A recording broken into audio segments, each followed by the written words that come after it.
Good morning, John! Happy New Year!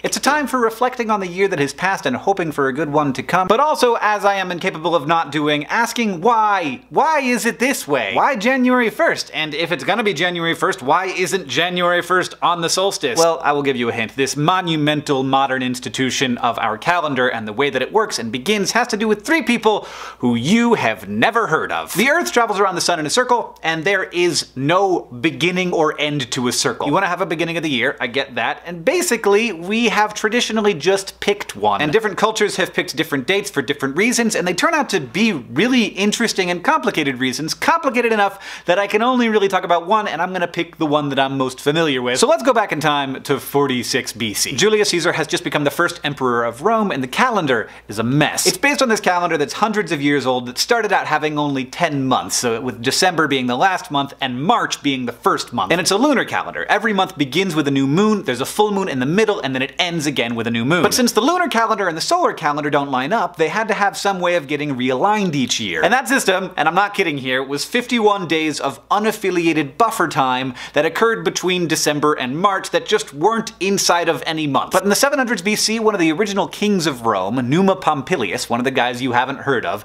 decided this system just wasn't gonna cut it. So he added 2 new months to the beginning of the year. You've heard of them, January and February. This resulted in a number of months having Latin prefixes that no longer aligned with their position in the year, which is an immense source of frustration for me. But that is when January 1st became the first day of the new year in Rome. Weirdly though, January 1st kept falling on what we would consider different days. Because the behavior of the moon and the behavior of the sun kept not having anything to do with each other. So in order to keep the summer months happening in the summer, they had to keep messing with the number of days in each month, and then they would have to add extra months sometimes. It was super confusing. Julius Caesar, like any good dictator, wanted to establish some dang order. He consulted an Alexandrian astronomer named Sisigines, who suggested that they scrap the lunar calendar completely in favor of a solar calendar like the ones that the recently conquered Egyptians had. Sisigines had calculated that the solar year was 365.25 days, so he suggested a year 365 days long with an extra day thrown in every 4 years during the shortest month, February. Probably sounds familiar to you. Caesar now had the opportunity to establish when January 1st would appear on the solar calendar, and he could have picked the solstice. But as one last final shout out to the lunar calendar, he put it on the new moon that was closest to the solstice, which just happened to be about 9 days later. So yes, the date of a new moon in 45 BC decided when January 1st would appear on the solar calendar. Kinda. Because the solar year is actually slightly shorter than 365.25 days, the drift began again. By the Middle Ages, people were confused enough that they were basically celebrating the new year whenever they felt like it, until 1582 when Pope Gregory XIII consulted with an Italian astronomer. Aloysius Lilius, the last guy you haven't heard of, proposed to Pope Gregory a solution for these drifting days. A slight modification of the leap year schedule, having only 97 leap years every 400 years instead of 100 every 400 years. Pope Gregory then instituted and mandated this new calendar, which we called the Gregorian calendar, and we still basically use today. So Numa Pompilius, Sisigines, Aloysius Lilius, thank you very much for your contributions to our world today. I'm sorry everybody's forgotten about you. But here we are now, John, celebrating those people, entering the year 2016, our 10th year of vlogging on YouTube.